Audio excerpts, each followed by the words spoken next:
Assalomu alaykum va rahmatulloh. Mana do'stlar, Aroq zavoddan keyingi obyektimiz Makarankada.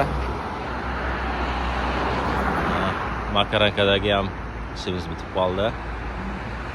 Faqat nalichkalari qoldi. Nalichkalarni olib kelganmiz arkalariga.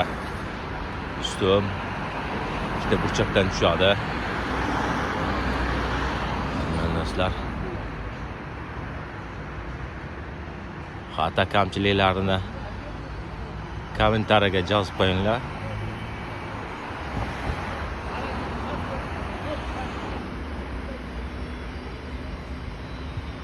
Akkoslarni ham postdan chiqargan. Kimga